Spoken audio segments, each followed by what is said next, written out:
Hoy quiero hablar un poquito acerca de Diego Rivera en una de sus muchas facetas, como ya comentamos y hemos visto desde el día de ayer y hoy. Pues me gustaría tratar a Diego Rivera desde lo no común o lo que de repente no es tan conocido o no se ha divulgado tanto desde este punto de vista. Entonces, pues les voy a hablar un poquito acerca de la gráfica, qué es la ilustración, acerca de la propaganda, la publicidad, sus influencias que tuvo Diego Rivera, quiénes fueron sus contemporáneos, hablar de sus diseños y, pues, a manera de conclusión, alguna de sus aportaciones. Entonces, comenzaré por esta pequeña síntesis. En el año del 1986, cuando se cumplen los 100 años del nacimiento de Diego Rivera, la Secretaría de Educación Pública edita este libro que se llama Diego Rivera Ilustrador, con textos principalmente de Raquel Tibol.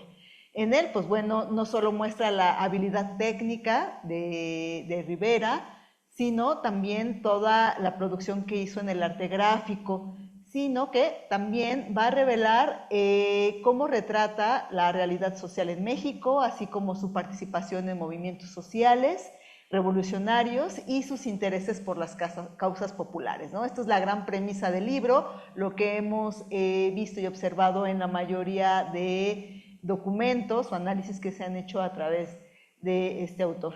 Y a través de este libro de compilación se observa un Rivera ilustrador que comunica mensajes sobre la desigualdad, la opresión, la lucha de clases trabajadoras y temas también que van a definir su obra muralista.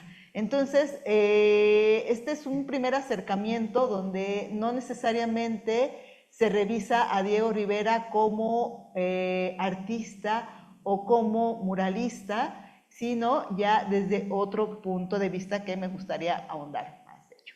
Pero antes de entrar de lleno con todo eso, me gustaría hacer un panorama general acerca, pues bueno, sobre la gráfica y la ilustración para tener un poquito el contexto y ver hacia dónde vamos a ir más adelante.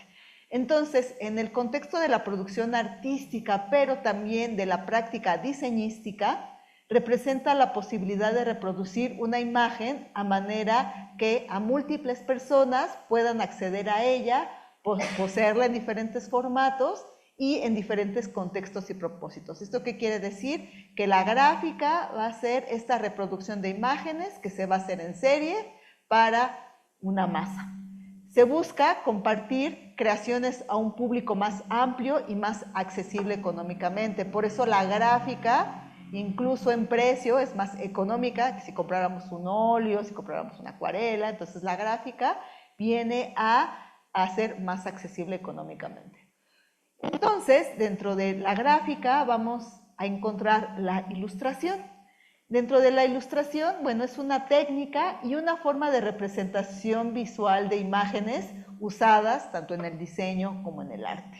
Se crean imágenes que complementan o comunican ya sea una idea, ya sea un mensaje, y es una visualización, es una interpretación de quien la va a crear, ya sea artista o diseñador, y lo que va a tratar es que sea lo más sencilla posible, no solamente de una cuestión técnica, sino de una cuestión de entendimiento. Porque recordemos que va más hacia las masas, va hacia un público más general, y entonces el mensaje no tiene que ser tan complicado, no necesariamente tiene que ser tan filosófico, aunque muchas de ellas son muy filosóficas, pero se busca que el público a quien va dirigido, pues bueno, sea entendible de una mejor manera. Y es una visualización de esta persona que lo crea. Y pues bueno, esta puede ser un dibujo, una estampa, un collage, una fotografía, y entonces así podemos diferenciar este tipo de representación visual que les digo, insisto mucho, yo siempre soy una gran defensora del diseño, porque siempre lo vamos arte, arte, arte, y no, también está el diseño como parte fundamental de la creación creativa en México y en el mundo. Y entonces nada más para visualizar un poco, pues tenemos desde una estampa, ¿no? Con la técnica de grabado, serigrafía, ilustración ya puede ser digital o tradicional, y todo lo que tiene que ver en los medios impresos. Entonces, algo interesante es que, por ejemplo, antes la FAD, la Facultad de Artes y Diseño, se llamaba Escuela Nacional de Artes Plásticas. Acabamos de cumplir 10 años como facultad y mucha gente dice, ay, qué bueno, ya tienen diseño, ¿no? Diseño está desde hace 40 años y todavía la gente seguía pensando que la FAD únicamente eran licenciaturas en artes plásticas. Entonces, diseño lleva muchísimos años y entonces para mí fue una gran noticia que le hayan cambiado el nombre de ENAP a FAD y que la gente, en general el imaginario colectivo, pues considere a la FAD como una escuela no solamente de artistas, sino también de diseñadoras y diseñadores. Entonces, eso es como un punto importante. Y por lo cual, dentro del ámbito del diseño y la comunicación visual, porque se quitó lo plástico, ¿no? Se quitó lo plástico y lo gráfico para poner el concepto de visual. ¿Por qué? Porque entraron todas las tecnologías, porque entraron otras formas de expresión, ¿no? Que no necesariamente tenía que ser plástico o gráfico. Entonces, ahora actualmente pues, se habla de esta conceptualización del arte y el diseño visual, más allá de la gráfica o de lo plástico, que bueno, ahorita estamos viendo precisamente porque era el trabajo que hacía Diego Rivera. Entonces, también yo actualmente doy la asignatura de campaña publicitaria y construcción de marca en la carrera de diseño y comunicación visual. Y entonces, antes de ver el tema de publicidad, siempre vemos el concepto de propaganda. Muchas veces confundimos, mucha gente piensa que obviamente tienen que ver, pero sí tienen algunas diferencias. Y esto es porque la propaganda es el concepto anterior a la publicidad y en la propaganda, si ustedes buscan cualquier tipo de información, pues nos van a llegar imágenes como estas, ¿no? La propaganda comunista, la propaganda yanqui, la propaganda que tiene que ver con una cuestión, que les digo, similar a la que tiene la publicidad, pero bueno, ahí fue un desarrollo más interesante. Entonces, la propaganda es una forma de transmisión de información que tiene como objetivo influir en la actitud de una comunidad respecto a alguna causa, alguna posición ideológica, representando solamente un lado o aspecto argumentativo. Entonces vamos a ver que una de las características importantes que va a tener la propaganda sí es una posición ideológica, pero solo de una parte. Esto típico de ¿estás conmigo o en contra mía? Y un poco esto lo que hablábamos de estos artistas de esta época, ¿no? Estas radicalizaciones que tenían, estas posturas ideológicas y que aún se siguen teniendo, ¿no? Entonces, que más bien esto es la propaganda, ¿no? Ver esta parte, el argumento desde un solo aspecto. Y dentro del proceso de comunicación visual, los mensajes en la propaganda van a cumplir un objetivo y tienen, por supuesto, una intencionalidad. Esta intencionalidad, este supuesto, va a ser, en primera instancia, que buscan que el emisor tenga más receptores, que éste hable de algo y que elabore todo un mensaje visual. En la comunicación colectiva, el emisor emite mensajes con el ánimo de obtener adhesión del preceptor y orientarlo hacia esta ideología y obtener adhesión de este preceptor y orientarlo a alguna idea, algún ser o algún concepto u objeto. Es decir, intenta y quiere persuadir a un receptor, por lo cual esto más adelante vamos a tener que va a retomar la publicidad. La publicidad es un fenómeno sociocultural que surge a partir de la modernidad, que surge a partir de todos estos procesos que vimos en la propaganda y que vemos estas imágenes que nos remiten claramente a esta época. Y entonces la publicidad ahora es una principal actividad en la cual lo económico es fundamental, pero no necesariamente al hacer publicidad es para vender algo, también tiene que ver con una cuestión de ideologías. Genera dinero, sí, pero también es una forma de la vida cotidiana. La publicidad, desde la época moderna hasta en la actualidad, pues ya forma parte de nuestro imaginario colectivo, está en todas partes, en todos lados, y pues bueno, ya está aquí en nuestra vida de todos los días. La publicidad entonces es una forma de comunicación masiva, es un fenómeno cultural pero también histórico, es una acción comunicativa y se nutre de los símbolos y sobre todo del poder de las imágenes. No solo abarca ideas o valores, sino que también es un conjunto de instituciones que hacen que todas estas sean posibles. Y entonces, en la época donde Diego Rivera genera su producción más importante, vamos a ver que vamos a tener imágenes de este tipo, pero también vamos a tener imágenes de este tipo. Y si vean algo que usamos mucho en diseño, que también en arte, pues es lo que le llamamos la paleta de colores, ¿no? ¿Qué colores predominan? Y entonces, pues veamos que no importa si es anuncio de Coca-Cola, de Ford, o es el Partido Comunista, o todo eso, vamos a ver que los elementos visuales van a ser muy similares. Por lo cual, Diego Rivera no va a escapar de esto. Ya escuchamos que Diego Rivera va a influir a otros artistas, pero Diego Rivera va a influir a la publicidad y a la propaganda, así como la publicidad y la propaganda van a influir en la obra de Diego Rivera. Entonces, pero bueno, ¿cuáles fueron sus grandes influencias de Rivera? Bueno, Rivera llega muy joven a Europa, llega becado, ¿no?, por el gobierno mexicano. Él había estudiado en la antigua Academia de San Carlos, en el Centro Histórico, que es una de las sedes de la Facultad de Artes y Diseño. Él llega muy joven, muy talentoso, obtiene una beca para irse a Europa y conoce a todos estos grandes personajes. Pero algo que le llama mucho la atención y que él lo deja escrito en cartas con algunos de sus amigos, es que algo que hizo que le llamara mucho la atención y que fuera la influencia de sus primeros trabajos, va a ser el Art Nouveau, y sobre todo va a ser un personaje muy importante, este parisino Henry Toulouse-Lautrec. Henry Toulouse-Lautrec, además de ser obviamente un gran artista, es considerado el padre del diseño gráfico. Es el generador o el difusor de los primeros carteles.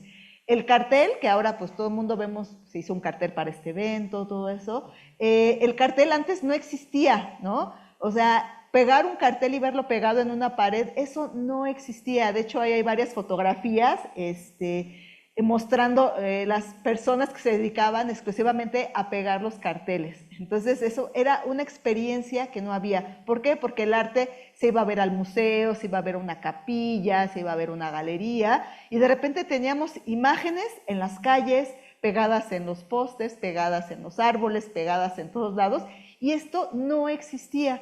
Entonces, Henry Toulouse-Lautrec fue un personaje muy importante, es considerado, como les digo, el padre del diseño gráfico, no solamente por el cartel, sino también por los usos fundamentales del diseño, que es, por ejemplo, la tipografía. Generar propias tipografías dependiendo lo que se iba a comunicar. Entonces, recuerden lo que les había comentado, pues bueno, este tipo de gráficas, litografías principalmente, que se hacían en masas, que era para pegarse, era para entregarse. Por ejemplo, estas imágenes muchas veces fueron arrancadas de la pared. Estas imágenes, por ejemplo, la primera, en su época, fue totalmente vulgar y pornográfica. ¿Por qué? Porque vemos a una mujer bailando sola y enseñando la ropa interior. Está bailando can-can en un antro de mala muerte que se llamaba Moulin Rouge. Entonces, esta imagen, imagínense verla para las buenas costumbres de la época en Europa. Entonces, esta imagen incluso era arrancada, ¿no? Era tirada, era quemada. ¿Por qué? Porque era lo más soez que había en la época.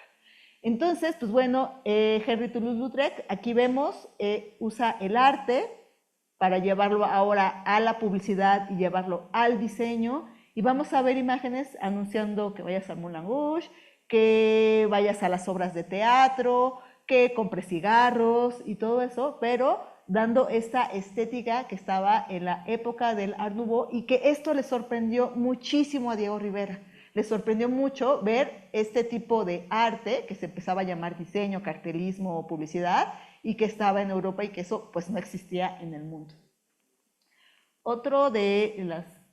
entonces, en esta influencia también me doy un pasito atrás, porque tanto como Henry Toulouse-Lautrec había otros personajes muy importantes como Alfons Mucha,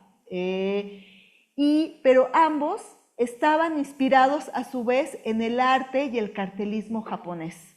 O sea, no solamente se les ocurrió así de vamos a hacer algo innovador, sino que gracias a la locomotora, gracias a los viajes, gracias a que también comenzaba la fotografía, se podían observar qué pasaba en otras partes del mundo. Entonces, cuando estos artistas, principalmente Henry Toulouse-Lautrec, observa el arte japonés que vemos aquí y el cartelismo, le encantó la forma de colocar los elementos.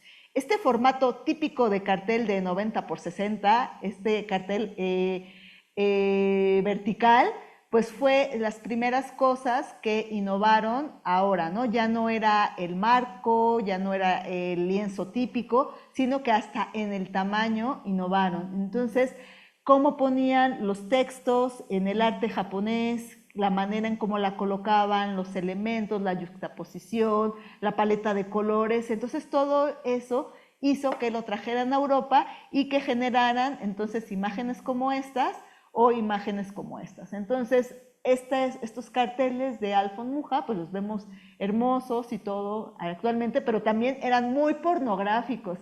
Imagínense, en el primero está anunciando los cigarros Job. Estos cigarros Job, primero, número uno, una mujer está fumando. Imagínense el escándalo. Número dos, la mujer, su ropa está casi transparente, como si se acabara de despertar, como si estuviera con ropa interior. Y otra, el cabello. El cabello no está peinada, lo tiene suelto, no sabemos si acaba de despertar, si pasó una noche de lujuria, pero está disfrutando. Entonces vean la pose, lo que está actuando y lo más importante, el cabello. O sea, imagínense la importancia del cabello, tanto es así que todavía en 2024 a mujeres se les encarcela y se les asesina por mostrar el cabello. Imagínense a finales del siglo XIX, ¿no? Entonces, estas imágenes pues resultaban muy soez, que ya no era arte, ¿no? O sea, decían, esto no es arte, esto ya es otra cosa, pero bueno, ahora comenzaba el diseño. Entonces, todo eso interviene en el pensamiento de Diego Rivera. Pero a su vez, Diego Rivera y otros artistas jóvenes van a empezar a trabajar sus obras con esta estética o con estos elementos visuales y con estas conceptualizaciones. Después del Art Nouveau va a continuar el Art Deco, que también el Art Deco en su momento no tenía este nombre, sino hasta muchísimos años después en una exposición sobre este estilo muy particular, dijeron, ¿cómo le vamos a poner? Pues hay que ponerle Art Deco o arte decorativo. Pero en el momento no tenía un nombre y comenzó, después de tener como estas formas sinuosas, dinámicas, elementos florales, empezó algo posteriormente que se llamó Art Deco, donde un elemento muy importante va a ser el lujo, va a ser la joyería, va a ser la ropa y va a ser la moda, ¿no? ¿Y qué creen? Diego Rivera, Siqueiros, ¿no? Que también sabemos que era el más comunista, el más ideólogo, pero ¿qué creen? Digo, perdón a la gente de Siqueiros, pero Siqueiros empezó siendo fashion, ¿no? Entonces hay un libro bien interesante de investigadoras en la Universidad de Chihuahua, donde hablan de la primera etapa de creación de Siqueiros, de su traspaso del Art Nouveau, que hacía hermosas ilustraciones a manera de, como aquí tenemos la revista Harper's Bazaar, aquí del ilustrador Herté, y luego vamos a ver al ilustrador Aubrey que hizo todas las ilustraciones para el libro de Salomé de Oscar Wilde. Este libro fue muy importante, que influyó en muchos personajes de la época, porque Oscar Wilde tiene una frase muy famosa en el mundo de la moda, que dice, la moda es algo tan horrendo que hay que cambiarla cada 6 meses, ¿no? Entonces, en Salomé es muy interesante y estas ilustraciones, porque hablan del erotismo, hablan de la elegancia, hablan de la moda, hablan del lujo, hablan de las perlas, del oro, de los animales exóticos, pero tanto el Art Nouveau como el Art Deco no solamente influyó en el arte, en el diseño, sino también en la arquitectura, y también en la literatura. Este texto de Salomé, pues bueno, recordaremos en la Biblia quién fue Salomé, la que le mandó a cortar la cabeza a San Juan Bautista, ¿no? Entonces, y recordarán este pasaje, esta escena que todo el mundo conocerá de la danza de los 7 velos, ¿no? Esta danza de Salomé que al bailar tan eróticamente y tan, ¿no? Le dicen, ¿qué quieres? Y ella le dice, pues quiero la cabeza de Juan, ¿no? De Juan Bautista, pero resulta que esa escena de los 7 velos no viene en la Biblia, ¿no? Viene en el libro de Oscar Wilde de Salomé, pero toda la gente piensa que, ¿no? Entonces vean lo importante que tiene que, o sea, todo estaba conectado, la literatura, la arquitectura, el arte, el diseño, la moda, ¿no? Todos los procesos socioculturales, económicos, políticos, todo tenía que ver con todo. Entonces, como les decía, Siqueiros, hay un libro muy interesante de Siqueiros, era muy parecido a lo que hacía Herté y los contemporáneos de su época, tenía unas ilustraciones extraordinarias que ya salen también en libros de moda, Siqueiros en su etapa muy juvenil, cuando hacía ilustraciones para revistas. Y entonces, no solo permeó obviamente a Diego Rivera viene a México, ustedes saben, ahorita les voy a leer un pequeño texto, y todos sus contemporáneos, pues ya hablábamos de grandes personajes, muralistas, pero también va a haber 2 personajes sumamente importantes. Uno va a ser Miguel Covarrubias y otro va a ser el Chango García Cabral. Grandes ilustradores, grandes amigos de él. La primera ilustración que vimos, la del sapo, que a Rivera le encantaba que le dijeran sapo. Él se hacía llamar sapo, se ponía sapo. Y la primera imagen es de Miguel Covarrubias, también el Chango García Cabral hace dibujos sobre él. Y estos eran, esto lo que les acabo de decir, artistas, ilustradores, diseñadores, trabajaban para marcas, estaban en las revistas, en los anuncios, pero también estaban junto con Diego Rivera y todos los contemporáneos trabajando. Entonces, les digo, tanto Rivera se nutría de ellos se nutrían de Rivera, pero también se nutrían de todos los aspectos económicos, culturales y políticos de la época. Entonces, en la primera imagen, pues vemos a Miguel Covarrubias con Diego y Frida y el Chango García Cabral. Estas son imágenes de Miguel Covarrubias, ¿no? Podía estar en la portada de Vanity Fair, no solo en la de Estados Unidos, y son muchas portadas para Vanity Fair, los interiores sobre peinados, sobre moda, ¿no? Entonces vamos a ver que trabajó mucho, sí, de todo lo contemporáneo, lo actual, lo cosmopolita de las ciudades, pero también hacía trabajos, pues, lo que llamaban del indigenismo, ¿no? De todas estas imágenes de la mexicanidad, de esta imagen nacionalista. Entonces, era el trabajo de Miguel Covarrubias, y este es el trabajo del Chango García Cabral, que bueno, ahí está una de las ilustraciones de los dibujos que hace de Frida y Diego, y pues revista de revistas, portadas de moda, de anuncios, el cartelismo de las películas mexicanas, ¿no? El Chango García Cabral hizo de Tintán, de Cantinflas, de todos estos grandes personajes, y entonces un poco esa era la estética que se estaba trabajando, pero que también influyó en el trabajo de Diego Rivera. Entonces aquí me voy a permitir leer un fragmento de Imágenes del Deseo de Julieta Ortiz Gaitán. Este libro pues es un libro que trata la evolución de la imagen publicitaria en las revistas ilustradas mexicanas justo en estos periodos. Entonces, les dejé aquí la tehuana porque la tehuana fue un elemento que estuvo en tendencia en moda y que todo mundo en arte, en diseño, en murales, la vamos a ver. Entonces, recordemos que a su regreso a México en 1921, Diego Rivera es enviado por José Vasconcelos a un recorrido por Oaxaca y la región de Tehuantepec para que redescubriera México, porque acuérdense, Diego Rivera no conocía México, ¿no? Entonces no lo conocía a profundidad, que redescubriera México en sus diversos aspectos.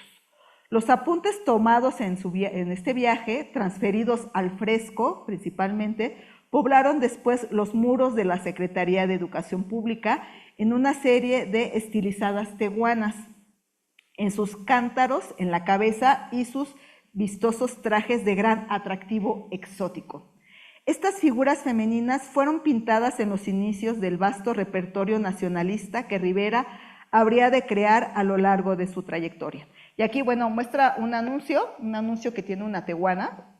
Es un anuncio de la Rosa de Guadalupe, que no tiene, su firma es ilegible, no se alcanza a saber de quién es, pero reproduce asimismo esquemas formales e iconográficos de la época, y bien pudo haber sido de Diego Rivera, de Roberto Montedegro, o de Adolfo Béz Mugar, o de alguno de ellos, entre otras cosas, por el énfasis dado al aspecto decorativo que excluye cualquier asomo de prosaico realismo e idealiza tanto a la mujer como al paisaje en el que se encuentra. Se trataba de una visión europeizada de lo indígena que coincidía con el gusto superior preconizado por Vasconcelos y la imagen de la nueva sociedad que se busca forjar en los años 20. Dentro de ella, los valores autóctonos adquirieron una representatividad en la forja de la nacionalidad, pero desprovistos de toda carga política o connotación étnica. Se trataba de integrar el componente indígena de manera inocua, aséptica, descontextualizada de la realidad y de la perspectiva histórica. Una visión idílica del paisaje mexicano donde alargadas figuras deambulaban indolentes. Hay que recordar que una de las cualidades que más alababa la crítica sobre la pintura de Montenegro se refería a que el pintor enseñaba a los jóvenes artistas de la época cómo vestir el espíritu indígena con ropa europea. Se podría decir finalmente que la tehuana al lado de la china poblana vendrían en paradigmas del nacionalismo de los años 20 en cuanto a imagen femenina se refiere. Entonces, un poquito hablar de este libro de publicidad que habla de todos estos personajes y los elementos que eran utilizados y que no solamente en la publicidad, sino que también en los murales.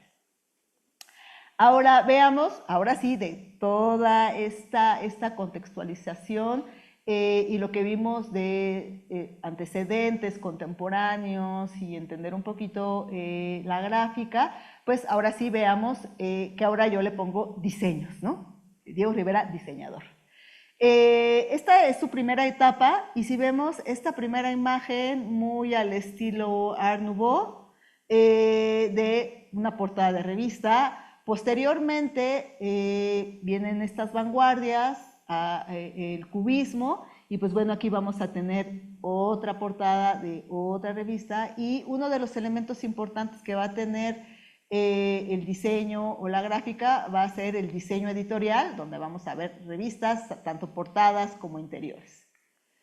Posteriormente llega a México y empieza a hacer una serie de trabajo de diseño editorial, portadas, carteles, interiores, fanzines, etcétera, etcétera. Pero a mí lo que más me interesa desde estos ojos que lo ven como diseñador, pues era lo que les decía, cómo generar fuentes tipográficas, el acomodo, los tamaños del papel, o sea, era un personaje que entendía muy bien a quién iba dirigido, cuáles eran los formatos, para quién iba dirigido, o sea, todos estos elementos que toma en cuenta ahora él como diseñador. La paleta de colores, los contrastes y estos elementos de una comunicación masiva. Entonces, esto es bien importante, estos trabajos tipográficos que actualmente en las escuelas de diseño se enseña la tipografía, el lettering, hay maestrías, posgrados específicamente en diseño para tratar las letras, las tipografías, y que él fue un gran generador de tipos gráficos y que es un trabajo sumamente interesante. Los marcos, dónde iba el texto, los elementos que les llamamos aires o blancos, el cabezal, fuentes secundarias, o sea, todos estos elementos que puede ser un buen tratado y que yo no sé por qué Rivera no está en los libros de diseño gráfico y de diseño editorial. Entonces, pero veamos todo eso, también lo llevó al mural, lo llevó a su trabajo de caballete, lo llevó a todas las partes en donde iba. Entonces, era una gran influencia que tenía. Uno de los grandes libros que él va a participar va a ser el Popol Vuh, que aquí tenemos una edición asiática, y es un extraordinario trabajo tanto en las portadas como todos los interiores. Y algo bien interesante y que, bueno, pongo otro ejemplo de que incluso hacía narrativa gráfica, o lo que también se conoce como cómic, ¿no? Que lo vamos a ver también en los murales, esta narrativa gráfica en la cual iba contando una historia, y acuérdense, también era el inicio de los primeros cómics, y entonces también se veía que él veía todo lo que tenía que ver con la cuestión gráfica y visual le interesaba. Entonces, tanto este libro del Popol Vuh como otros trabajos que va a hacer en bocetaje, en murales, en todas estas partes, es a manera de narrativa gráfica, estos elementos que utilizan para hacer los cómics. También va a ser algo bien interesante que él entendió muy bien y que también lo va a reproducir en otra manera, con otras conceptualizaciones, pero utilizando estos elementos gráficos. Y entonces vamos a tener a un Diego Rivera que está haciendo anuncios, bueno, no anuncios como tal, pero sí portadas de revistas, postales, timbres, a manera, en la parte inferior derecha, vamos a ver hasta incluso una especie de logotipo para cuestiones que tienen que ver con turistas.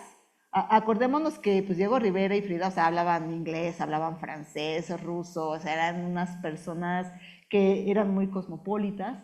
Entonces, le importaba mucho los extranjeros y la comunicación gráfica que se le daba a los extranjeros en trípticos, en dípticos, y entonces él hacía una especie de identidades visuales, de logotipos, ¿no? Lo que hoy conoceremos como logotipos. Y entonces entraba también en postales, tarjetas navideñas, eventos, y que todas estas paletas de colores, los elementos visuales, los vamos a ver en todos sus contemporáneos que ya mencionamos, no solamente en México, sino alrededor de todo el mundo. Y otro punto importante, que aunque aquí no es trabajo gráfico, sino de caballete, pues van a ser sus retratos. ¿Por qué lo traigo aquí?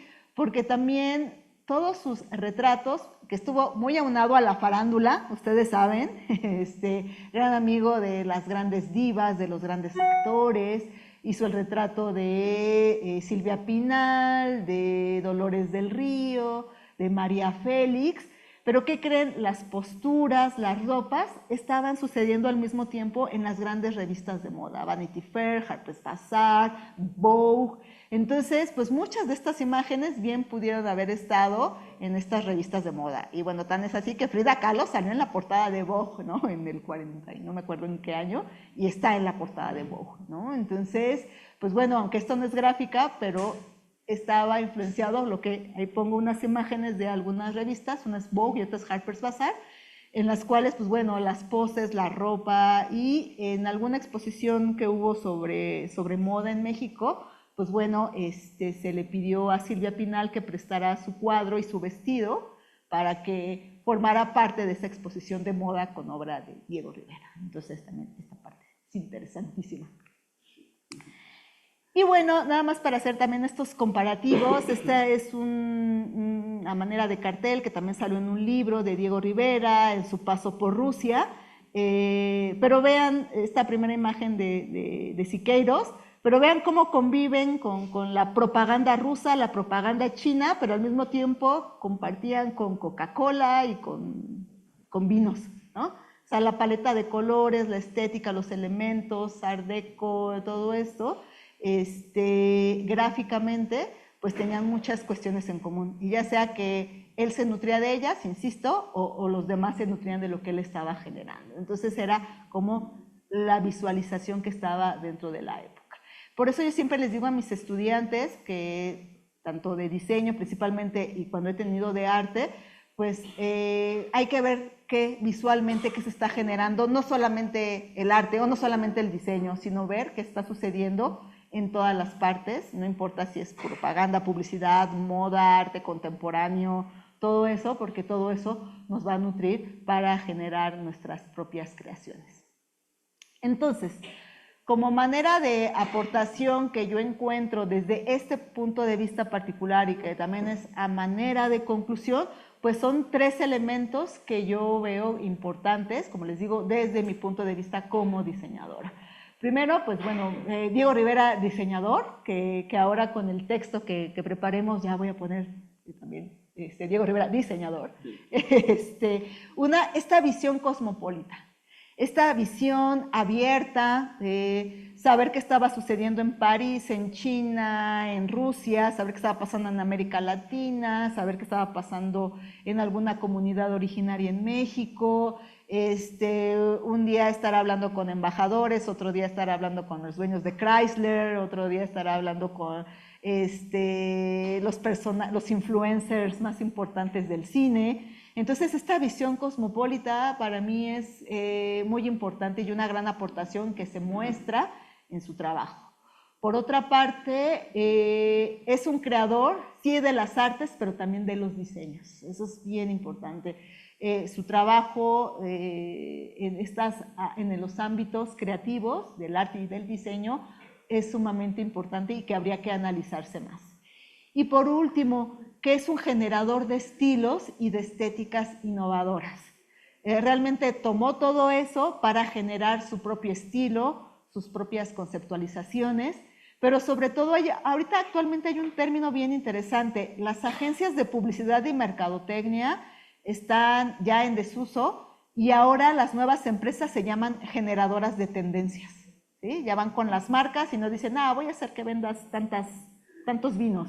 Ahora les dicen a las empresas, voy a hacer que tu marca se convierta en una tendencia.